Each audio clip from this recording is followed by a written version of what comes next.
everyone. Yeah, thanks again for coming.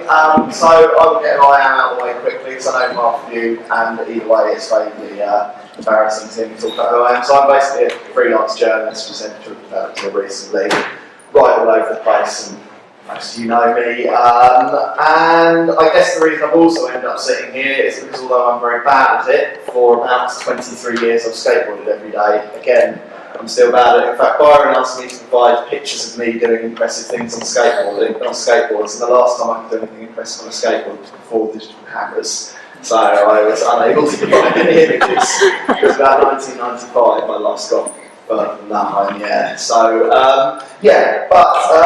obviously, games journalist and skateboarder means that Byron got me up here to speak to who is actually going to have some interesting things to say, I hope. Look at the surprise faces. The guys from Roll 7 who actually made a good skateboarding game, rather than like me, just far longer being an awful skateboarder. Next to me, Thomas Hegarty, director at Roll 7, and then creative director at Roll 7, John Ribbins. I'm just going to fire some questions, then we'll do a bit of Q&A at the end. If you've got a really burning question midway through, I'll try and keep an eye out for any hands going up. Let's start with Roll 7 itself. You guys, kind of not a traditional games developer in terms of your studio history, and it was related to the company Rolling Sound, right? So if you could just sort of introduce where Roll 7 came from, as it's a different route into games in many studios. Okay, so as you mentioned, Rolling Sound was a company that I was running with the other guy who said I was at Simon was on it today. And Rolling Sound was actually a training company for young people, so youth learners, and we used kind of creative multimedia to engage in different publications. We started with music, film, photography, and then we enjoyed doing as well in video games was the obvious answer it. So I had a look online at kind of various Milder used tools, etc. I found one called FPSC, First Person Shooter Creator. Right. Thought there might be some issues teaching that to user vendors, possibly. It seemed to work. So I went onto the forums and had that out, and so that if anyone interested, does anyone know this software really well, anyone interested in teaching it, and most people who got back to me were about 12 or 13, so I can do that. And then this one here got in touch. Came down to the office at the time, just in New Cross. I think we had a chat about skateboarding, the music we're into. I just thought, it seems like a good bloke, I think, hope you thought the same. Do you remember asking how did that go, and you said you're the only person over the age of 18 that's actually applied? It was just vague legal technicality that got you the job. And so from there, John was responsible for implementing and setting up the games design course, and that actually became an accredited course at level 2, which is equivalent to a GCSE.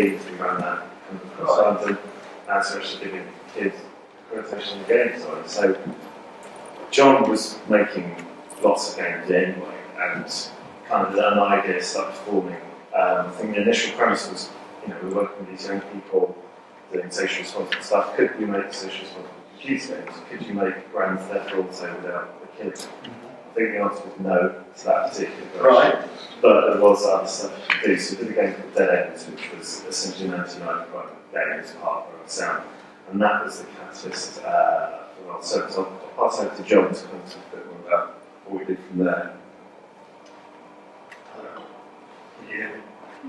So now we did this first game. It was Dead Ends, which was like a socially responsible game. We worked with basically everyone that worked in the game except myself and some of the designers were young people who'd been on one of the Rolling Sound courses. So we took the kids that did film production. They wrote the script for the game, the music for the game. So if you go and look up Dead Ends online, it's not the best looking game you've ever seen, but basically the entire thing was made by people who hadn't really worked in that field for more than 6 to 10 training sessions. So now we kind of went, could games be socially responsible? Could we do some cool stuff? And I think also in terms of doing something with a socially good output, like could it be could it not be lame? Like, could we work with kids who are perpetrators of knife crime and do something that wasn't the game where it went, do you want the knife? And they took the knife and they went, oh, you failed, you said no. Could we let them take the knife and show them what might happen? I think as Tom said, the answer is probably no. Because from our point of view, we didn't want to just go and make it, we wanted to work with, if we were going to make a game like knife crime, we wanted to work with people who were either victims or perpetrators of knife crime. So to move that on and do other games, it was always about finding experts and whatever subject we wanted to work. We did do one other thing called Focus Focus, which was a game for kids with ADHD. We worked with a company called Neurocog, who's done a lot of research into ADHD and using a brain and computer interface. So this game kind of like read your brainwaves and trained you to concentrate. We did a whole bunch of other stuff, sort of marketing campaigns and sort of Facebook campaigns and things like that. And as Tom said, in that time we were also kind of like making games on the side. But not really going anywhere with that. It was in 2012? Yeah. 2012 we put a bunch of our cash in and time into the game called Gets to the Exit, which you probably haven't played or heard of, which came out on iOS, and it's now got quite. I think we spent all of the profit we made from Gets to the Exit on a couple of cocktails. So we finished Gets to the Exit. So I think we were kind of a bit shaky about whether we were going to keep doing games or not, and it was a Develop Conference 2012, we took Gets to the Exit and just went around pushing it into the press's faces, going, please play and talk about our game.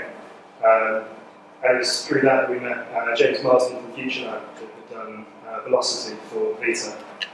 We kind of showed him this little prototype of Olli, which at the time was horrible. And he kind of went, you should show this to Shahid at Sony. Which I kind of thought he was just being nice. And then the next day I got an email CCing us to Shahid, it just said, John, Shahid, fight. And we went back then. It was the worst, possibly one of the worst meetings we've ever been to. We showed them a whole bunch of our games and they kind of sat there and went, oh, that's nice. That's, you got anything else? And I remember, we've got this skateboarding thing. And then Shahid played that. He was like, talk to my colleagues and played it for like 20 minutes and didn't talk to us at all. And then pretty much put it on the stage and went, yeah, we'll have that. So, I definitely wanted to ask a little more about kind of working with Sony and going to Vita and all that kind of thing. But first of all, where did this idea for why a skateboarding game? I mean, there was a time when that Tony Hawk era of when every game developer seemed to be putting out an extreme sports game, and then it's kind of genre that's completely disappeared, right? You're a skateboarding yourself, right? So was not 23 years. But not 20, yeah, but 23 years is bad, doesn't mean anything. Yeah, so the first game making thing I had was Games Factory, which I think then became Click and Play, which is literally like a drag and drop game making. So funny enough, I actually made the prototype for the new Olli. Turn your phones off, people. Sorry. And I had that when I was like 11. Like, literally, some kid at my school had been given it for his birthday and was like, oh, I've got this thing you can make games with. Like, shit. And I was like, you can make games? Oh, I'm driving around my house and install this on the computer. So he'd come around and put Games Factory on my computer. And I think Olli was like, well, not Olli, but a skateboarding game in 2D side-scrolling. Was something I wanted to make since I was about 13. But when I was 13, I wasn't actually good enough at making games to make a 2D side-scrolling skateboarding game. But it was weird because, I don't know, often you come up with an idea for a game and you do it, and then it turns out someone's done it. Yeah. Like, I'm sure everyone sat there and thought, I'd like to make a game like simulating being a goat, and then you go and Google it and it turns out someone's really simulating being a goat. But still, kind of no one had done a skateboarding game, but like you said, right? So that whole being able to turn 180 degrees and ride the other way around. No one had done that still in 2D games. It was like, something 15 years ago something done, so it still seemed like a thing would be quite fresh. So it's kind of coming back to, in 2013, having done Gets to the Exit and being like, what could we do next? Going back to that and going, well, okay, that's one of the ideas that we had that hasn't been done in the interim, so let's kind of give that a go and see if it works. There's kind of an irony there that you were the only person over 18 that made contact with him, and yet the game you ended up making together was when you started when you were 13. So yeah, let's talk about the. And I will really try not to be too boring in terms of going into the technicalities of skateboarding, because it's possible that only me and you will find that particular conversation interesting. There is something about Olli, which I put ridiculous hours into it and loved it, and it's quite abstracted from the reality of skateboarding. It's a 2D side-scrolling game, and skateboarding is very much a 3D experience, like most things in life, but it wouldn't immediately look like it captured much of the reality of skateboarding apart from the look and the name and the tricks. But there's something, it's quite hard to describe, there's something about Olli that more so than any other very good or bad skateboarding games, but even the best skateboarding games haven't captured that like physicality of skateboarding, kind of the roughness of the landings, how much you connect with the ground, sort of the rhythm of this, how you keep speed. And Olli for me captured that absolutely amazingly. So how intentional was that? Was that, how did you go about implementing that, and how much was that part of the idea from the beginning, I guess? I think to be honest, that kind of grew out of the opportunity of building it for Vita. So the original game would just literally be tapping one side of the iPhone screen to jump and tapping the other side of the iPhone screen to land, and it just being that kind of harshness of skateboarding. And there's something else that was interesting about Tony Hawk. We are going to stray into this. Yeah. If you've ever gone and watched the skate video, you'll see people do amazing stuff. And you kind of look at it and you go, okay, so that's what pro skaters are like. And then you'll go down to the Civic Centre or outside wherever where there's some kids skateboarding. And you'll just watch them slam 50 times trying to do this staircase. And I remember people like my dad and people like that would go, you always fall off. You're always falling off. And it's like, yeah, but I'm pretty sure if you go and watch the outtakes of a pro video, or even seeing when skateboarders live, the best thing in the world is still about slamming, and eventually you get it. Yeah. But you probably don't know that Tony Hawk, so Tony Hawk should go left, and he does a kickflip every time. Yeah. So the original idea is just this jump the man thing, and that you probably slam quite a lot, but to be as consistent as you need to be to finish it is almost impossible. Yeah. But obviously then once we kind of moved to Vita and we have the physical controls, it's like wicked, now we can do tricks, and it kind of makes sense because sort of touchscreen D-pad things are kind of a pet peeve. We didn't really want to do that on the iPhone one because it just didn't work. Once we had the analog stick and we could put tricks in there, then it's like, okay, well now we can kind of take it to that next level of being able to do all kinds of different stuff as well. And still have that kind of, you can mess it up at the last minute and it can all go wrong. I would have felt like a skateboarding. If you try to film a line, try to do 3 tricks in a row, you always get the first 2. You can oh, nailing it, and then slam the last one every single time.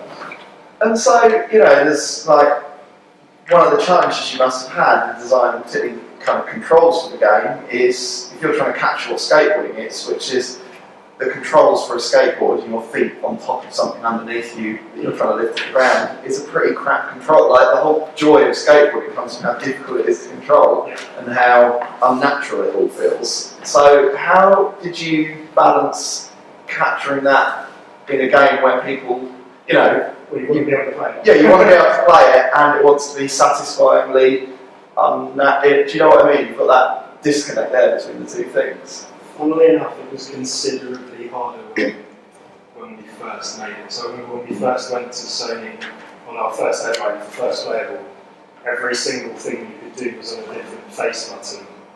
I remember how we did the tricks. The tricks were horrible as well in the way that you actually interacted with the analog stick. You had loads of movement to do. And so we had our producer from Sony, and then they brought in their senior content tester guy. And he just sat in a corner and swore for an hour. So we were having quite a serious meeting over here, and it's just this guy in there and saying, shit, I get really angry. And so they kind of went, wonder if you need to reconsider how the controls work. And we kind of laughed and we were like, no, we don't know what we're talking about, we're figuring out this. So we kind of went back over the course of the next month, so maybe they're right, maybe that is a little bit too complicated. So yeah, kind of went through a process of being how can we simplify this as much as possible, while still giving you the ability to do quite a large variety of things. Yes. I think the other thing with that was the user testing that we went out and did. And it wasn't until we went to lots of conferences, always at the Vita and pocket, have a go at this. and people just couldn't get it whatsoever. We didn't have the cheese over there. And then someone said to me, it was at the developed last year, they went, the problem that you've got is that there's 15 years of Tony Hawk's muscle memory. Yeah. That you're trying to get rid of completely, because like John said, you press X and that launches, you jump, and then you do your trick afterwards. And I think that was a big challenge for us in terms of wondering whether people actually go to, whether people would like that at all. Yeah, I can remember you showed me the game in the canteen. Was that developed in 2013? Yeah. And immediately doing something I was really used to doing, which was pressing X to jump and going like that with my hands and it not working, which was something I really adored. But it must have been, the how trained people are must have been a real challenge for you, right? Yeah, definitely. But then in terms of, I did try skateboarding when I was younger, but I'm too lanky and it just doesn't skateboard for me. But from what I do know of skateboarding, you launch, you decide what trick you're going to launch.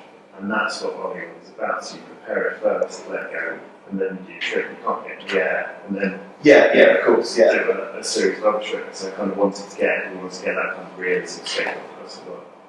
You say there's obviously going down a crane and like jumping. Of course, there's excessiveness to all that, but it does somehow feel as much like skateboarding as games managed to me. Anyway, so let's go back to Develop Conference 2012, and you mentioned Hid for the first time there. So we met James Marsden. So you met James Marsden, and he introduced you to Hid, and it was immediately. So from almost the moment you were showing people the project, it became a project you were talking to Sony about, and it became a Vita game, right? What was it? Sony's. Just interested to know how you ended up making a game for the Vita, which ended up being fortuitous timing, because Olli arrived just as Vita was kind of entering a new period of success, right? But what was it about the Vita at the time, other than Sony encouraging you? I think that was definitely a big part of it, wasn't it? Sony kind of, we went on to meeting. As John mentioned, when we were doing the other work as part of some of the agency stuff, try and earn some money basically. We wanted to move into this game. We released it to the exit. It didn't sell particularly well. And we thought the type of games we want to make, more hardcore games, that probably aren't going to fit well in the mobile market. So we need to make a move to console or to Steam. And we didn't have a preference. And so John had these various prototypes of which was Olli, as it was called originally. And so when we met with Sony, they were kind of, at the time, I think it was heading up the Vita strategic content team. So that straight away they were kind of, this is the platform we want to move to. And for us, as John said, it kind of seemed to make sense because it was on the iPhone, and it's not the same size resolution, but you could easily see how it mapped onto that. And we were, very grateful for them to, able to offer us some budget to develop it. Yeah, sure. It's a no-brainer for us to get onto content and take that step forward. And I guess, obviously Sony has become a lot more popular recently, but there must have been some. I just wondered about your preconceptions and about your decision to go, you're still in India and everything, right? But and obviously it turned out to be a great decision. But were you just completely delighted to jump on board with Sony and get involved, or how did you go about making that decision as a studio? I think it was just yes straight away, wasn't it? I think, normally you might go, well, they're interested, maybe we should go to Xbox or something like that. Yeah. It was no, Sony are interested, they're actually offering us some money. Yeah. We'd get to the exit, we had to develop it in between client projects. Right. So probably took 5 months to develop it to the exit. Took us in reality a year from start to finish as we're jumping about. So to actually be offered some money to be able to focus on one project, and that allowed us to shut down the rest of the agency stuff. So it was, it really was a no-brainer to just go with them. And in terms of, I guess, we've got quite a few indie developers in the audience, how you go about getting noticed by a company like Sony. Was it really just as simple as turning up at a few events and getting on people's notices? That's the secret? But you mean in terms of getting Sony's attention, or Sony or an equivalent's attention, there's to get your. It's not just a given that any developer can go and get Sony to attract to the game, like it, and backed on Vita, and Sony supporting in numerous ways, taking to events and promoting the game, right? So I think we were fortuitous in that John was at Develop 2012 and bumped into James Marsden. yeah, I think had we not had that, the route to Sony would probably been far more convoluted. right. But as John said, James literally CC'd this petition here the very next day. And obviously they have to write the game that you put in front of you. Yeah, But I think nowadays, especially when you look at what Ribbins team have done, they're very open and you can get in contact via Twitter. And Yeah. he's a very busy man, but he will, you know, if you make yourself known, he'll make time for you. yeah.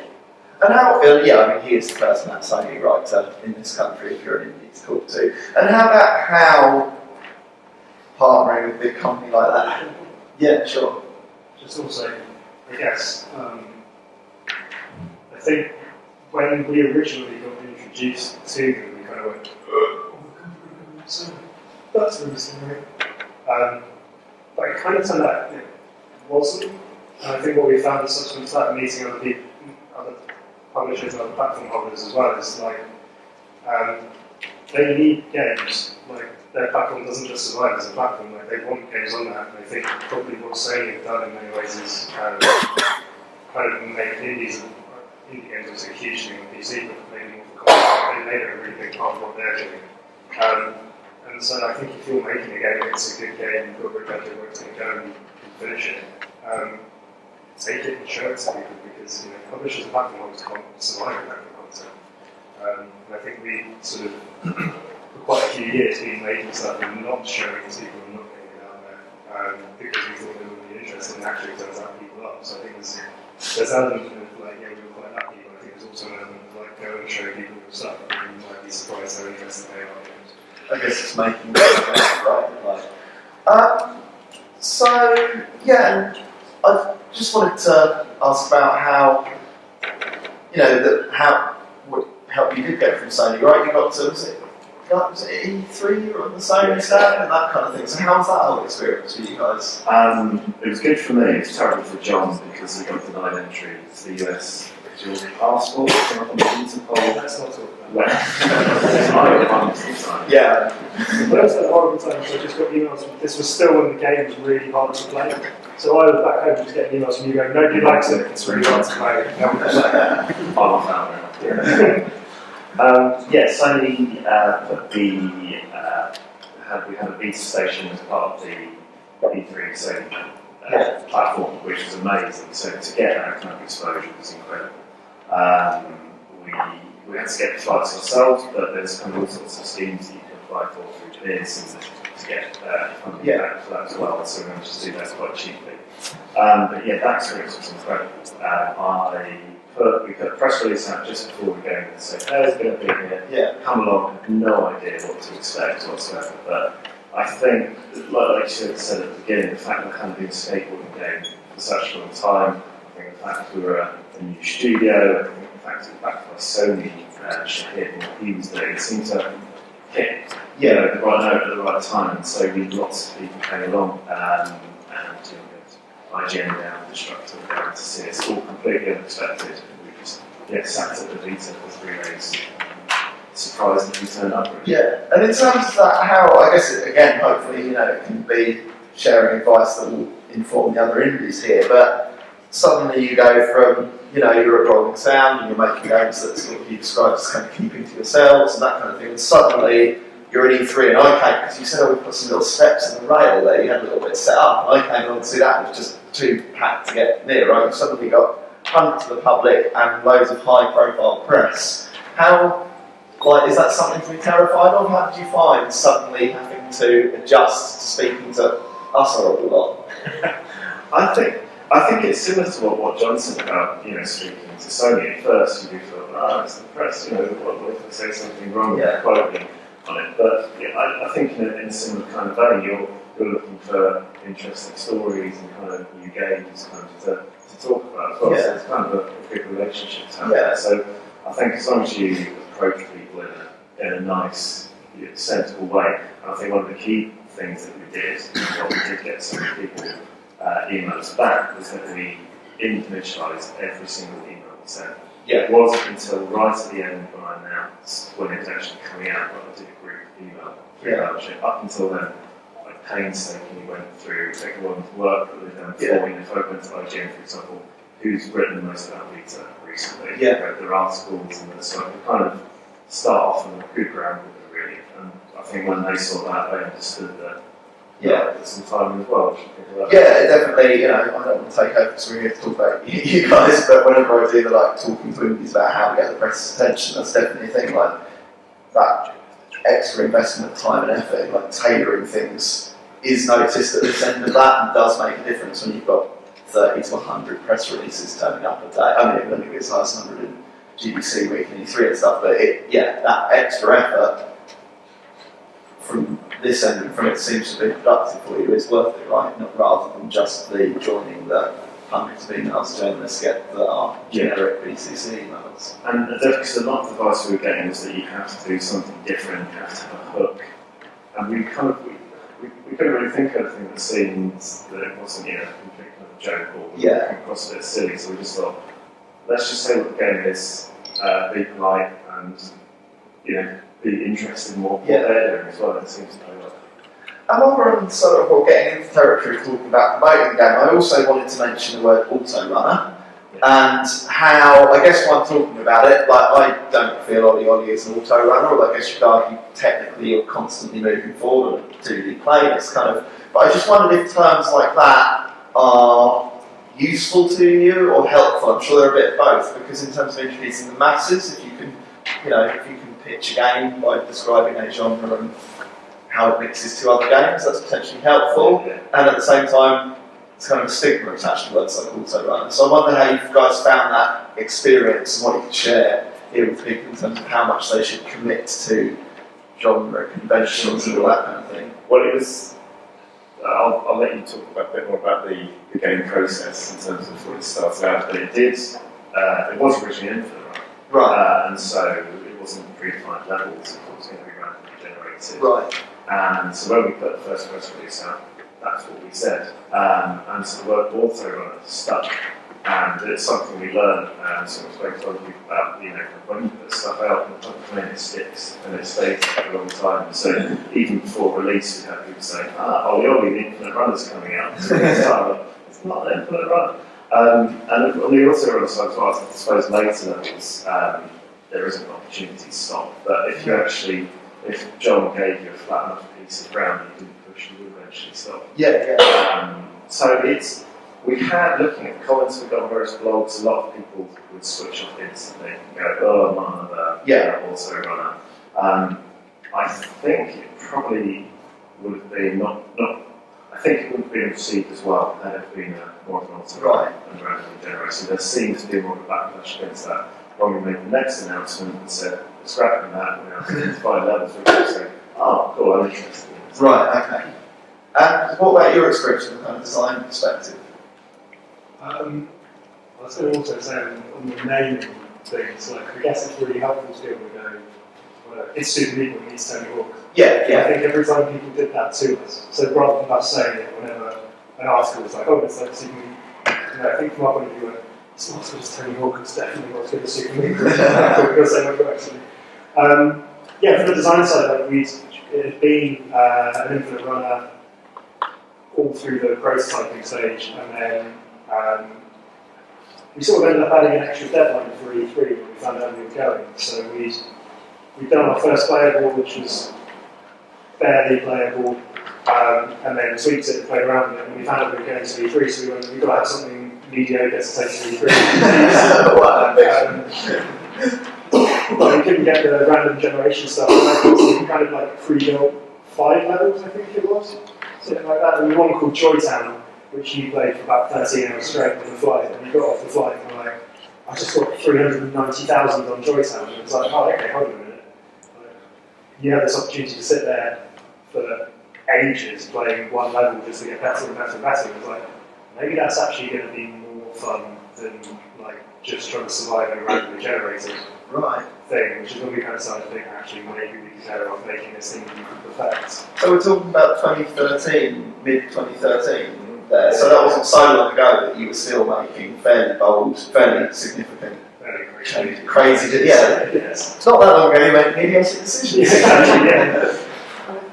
So yeah, I just wonder while we're kind of in the with kind of auto runner and what you were saying there, like, is it how useful is it with terms like the Tony Hawk Meet Super Meat, or just if you had anything else to share on your experience of how you pitched and promoted the game to the public, the press, other like what sort of lessons did you learn from that experience that might be useful to others in the audience here?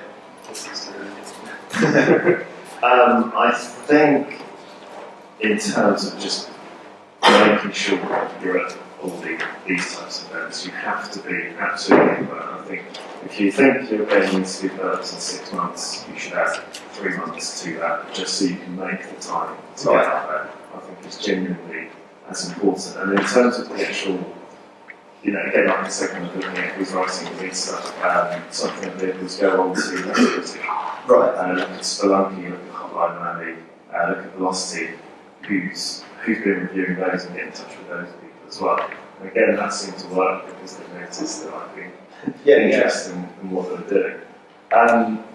I think we did start to try and, we found fun, I don't think that's it either, play on words and skateboarding terms. We really used the slam your face, if you will, slam your face tagline. That seemed to respond, people seem to respond to that as well. But I think, importantly, this sounds really cheesy, but we just try to be ourselves as well. And not try to put anything, not make our press releases sound very professional or sound too jokey, just kind of how we talk to someone normally, let's make it sound like that. I think, that's something that always seems to work as well. Smaller studios, it's not trying to force it anyway, because if you are how you are with that kind of communication, you don't have to worry about what voice you're taking. You just be yourself, so it works. And I wonder how much, and I guess it's interesting here, not for me just to swing conversation back to skateboarding again, but in terms of its giving the game authenticity, did you work with skateboarders, skateboarding press, promoting it in skateboarding, skating events? Was that part of the plan for you guys too? Yeah, it was. That was that fell back to place. Completely actually, yes. No, we emailed and tried to speak to numerous skate magazines. We went into a skate shop in Soho recently, and the guy was so interested. So this game, the Ribbins, what's the beta? I'm interested. We got absolutely nothing from the skate press at all.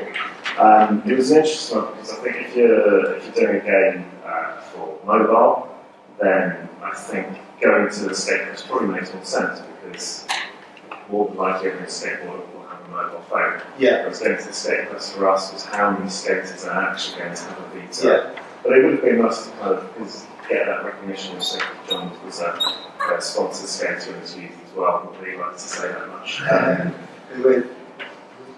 Route 1, okay. I can see the look of like, no, Route 1, alright, we won't get into that one. Route 1 and like the chain store of skateboarding, but back, I can remember in 1996. So going to give me free boards. I can remember when they wrote in their stores in the mid-90s and I would have done the same thing. Anywhere near. But so you did attempt to kind of connect with the skateboarding world, but it was a tricky one for you guys. It didn't work at all actually. And we tried subsequently after the launch to see if we could get some pickup that way. Which didn't seem to be interested, so I don't know what trick we're missing there. Look at what we're doing. I think particularly skateboarding culture and the skateboarding press is all about being a bit aloof and arrogant, isn't it? So that would probably have been part of the problem there.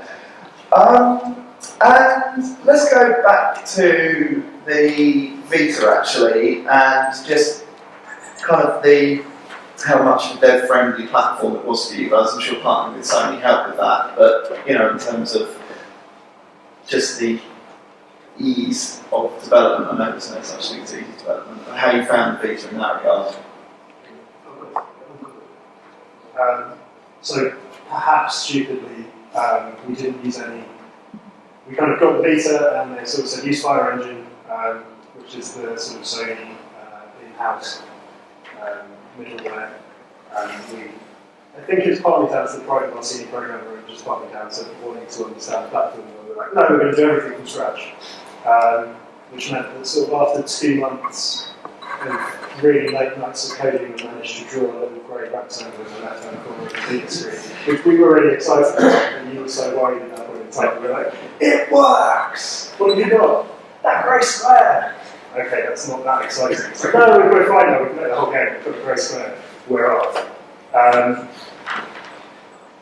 think probably looking back, the advice would be if you're going to build for console use in the middleware, you give them don't try and write it from scratch. It was like selling themselves really helpful. The dev net, the forums that you can get an engineer in if you're really stuck and they'll come and help you out.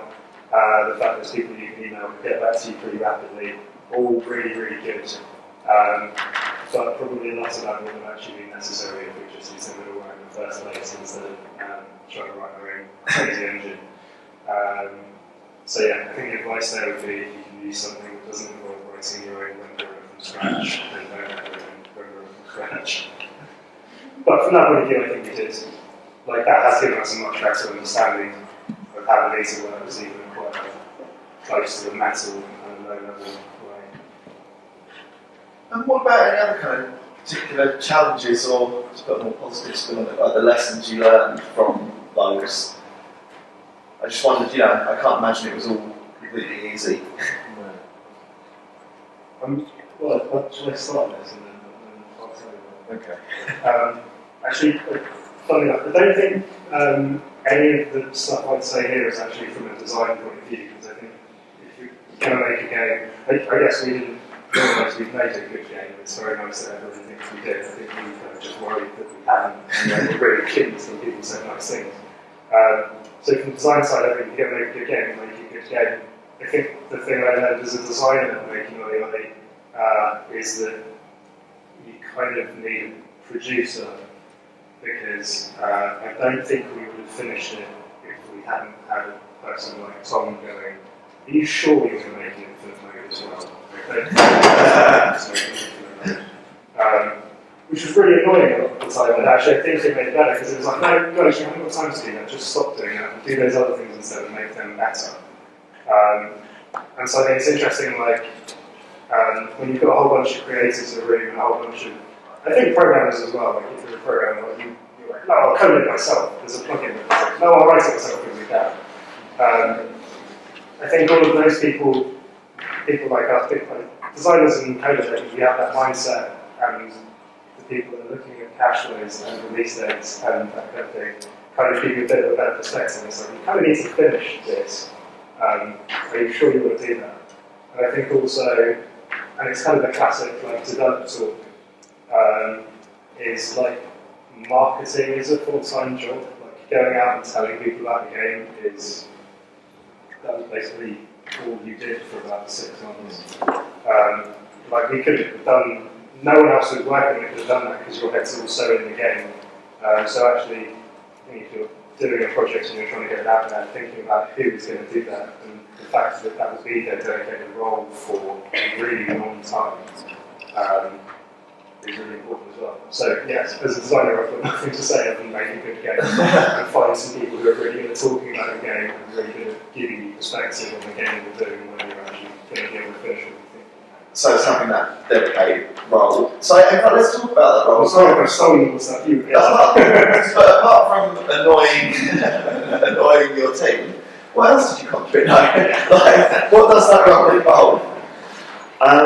So it was really kind of having an overview of the project from start to finish, and it's a Sony funded, so they pay out on various milestones. So there was a reality that if we didn't hit that milestone, they would pay us and then we could pay the team. So it was quite kind of stressful reality as well, one that we had to live with. So I suppose from my point of view, that brought a lot of the kind of frustration that these guys thought, because it was, like John said, we were still going to have an infinite run.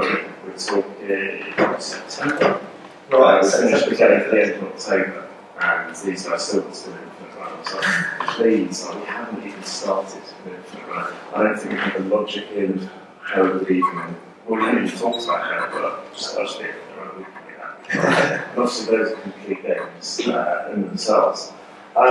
So, I mean, I don't have any particular training in project management or anything like that, but it just kind of making sure we would sit down at the beginning of the week, really kind of drill into what everyone's doing, and then just have chats every day, really, to make sure everyone's. I think by being slightly above the project, I was able to see when someone was literally just going down a terrible path and hitting their head against a brick wall, and they're just going to go, right, let's move on to that a little bit.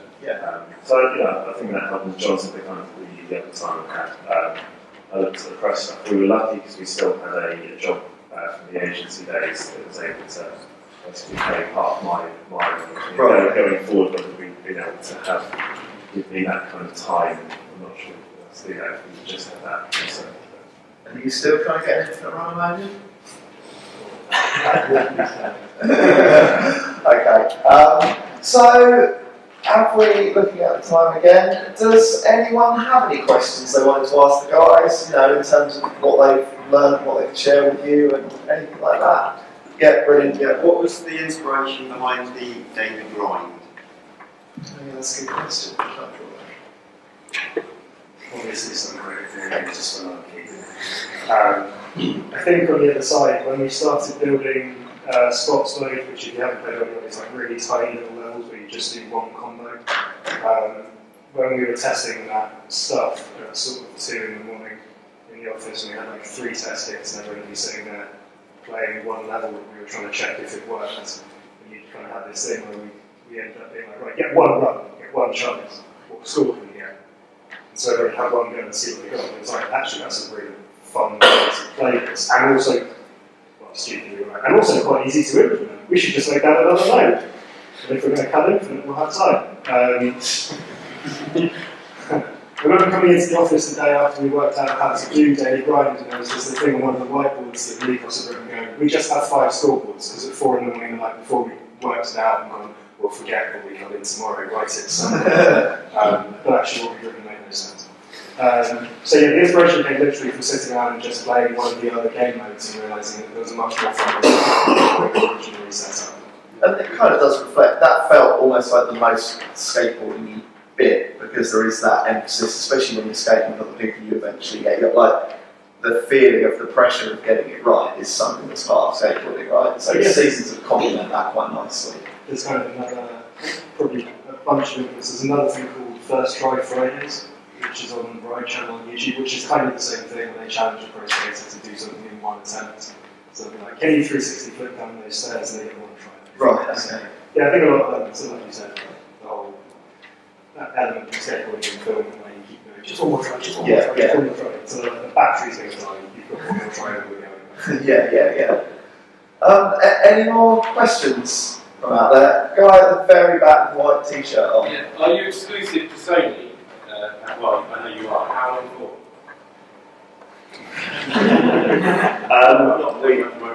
We actually made there was an announcement last week. It's going to be coming out on PC Steam release, so there is an exclusivity term. I'm going to have to reel out the phrase, but I'm not allowed to talk about that, I'm afraid. But yeah, there is an exclusivity term. I think it's different depending on who they're working with. And chap with the white shirt. So once you'd shown the game to Sony and signed with them, to what extent did you feel kind of committed to keeping everything that they'd seen when they signed it? Like, did you feel any pressure to like not cut anything, or were you concerned about deviating from what you first approached them with? No? John's got an anecdote. So obviously, once we signed, we did a kind of like design document, what we're going to do and everything else. What's the move we're going to do? We were going to do like a music linked mode. This sounds so terrible now that I'm telling you about it.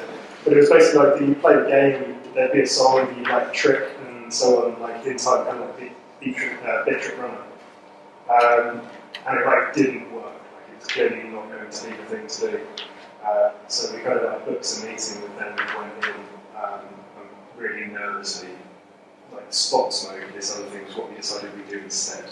So we kind of went in and went, okay, we kind of want to talk to you about this thing. We don't want to do beat mode. And then I just spoke at them for 20 minutes about how great spots mode was going to be. And then I stopped talking and sweating. And the same guys kind of went, why are you sweating? Because we're doing this thing. They were like, we're not your client, it's your game. You had made spots, I just want to see how long you talk.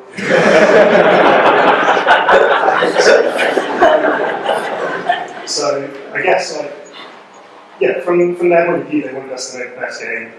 that we could. And I think they also realised, and I guess if you're making the game, you realise as you're doing it, you kind of realise maybe what you thought was going to be awesome at the start. Once you start making it and people start playing it, maybe it doesn't work as well as you thought it did.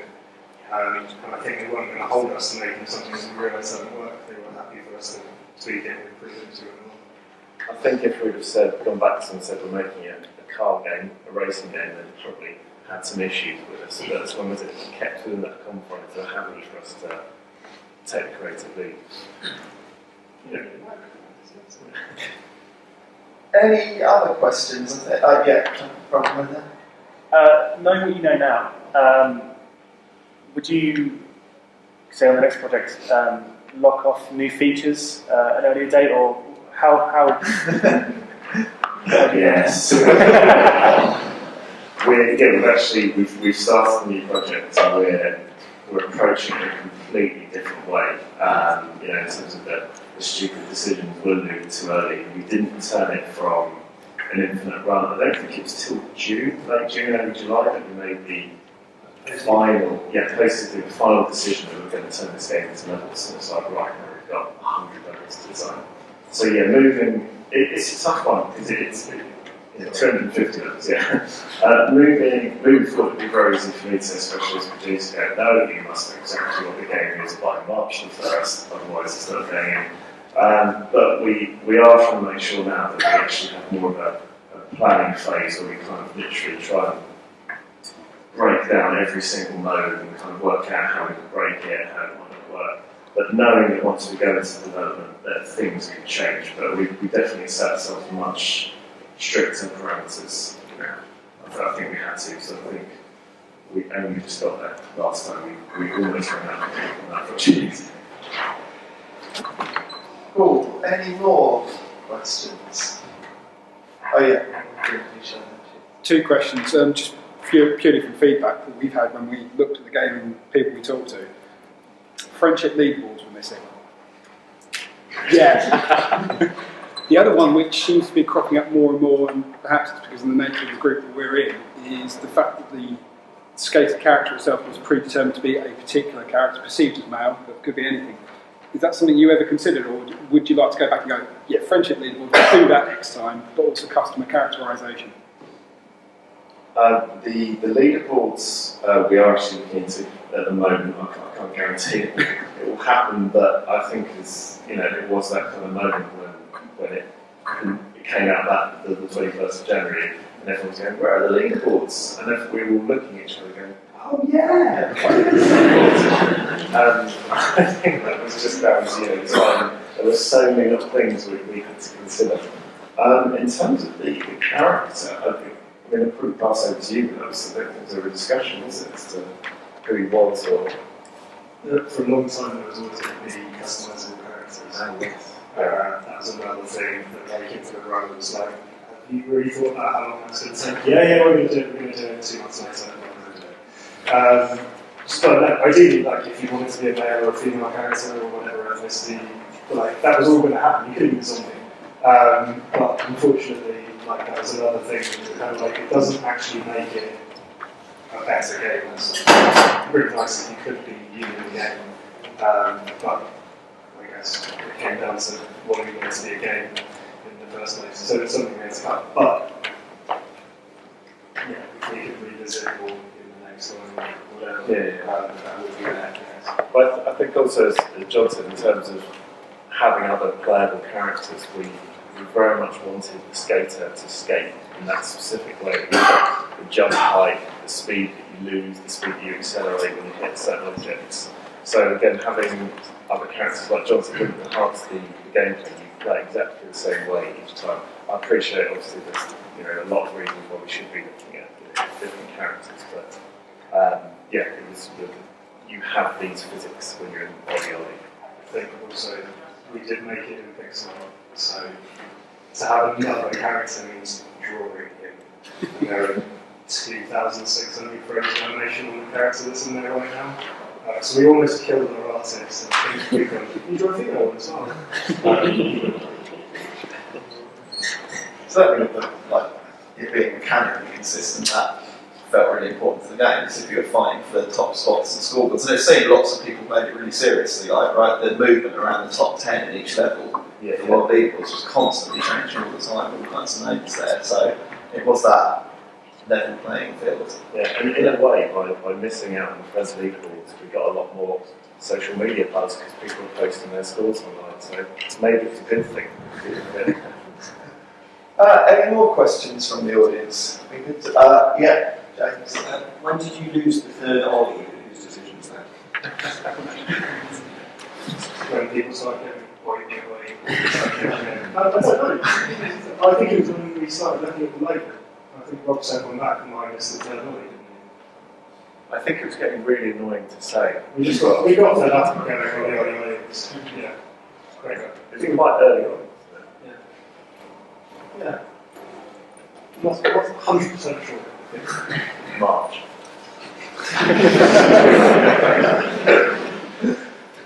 Any more? We've done. Is there? No. Cool. Okay. Well, yeah. By 9 o'clock, we're bang on 11. So, thank you very much for your time. All of that was fantastic. Hopefully useful for lots of people in the audience. And thanks to you guys for your intent listening. So, yeah, great. Cheers.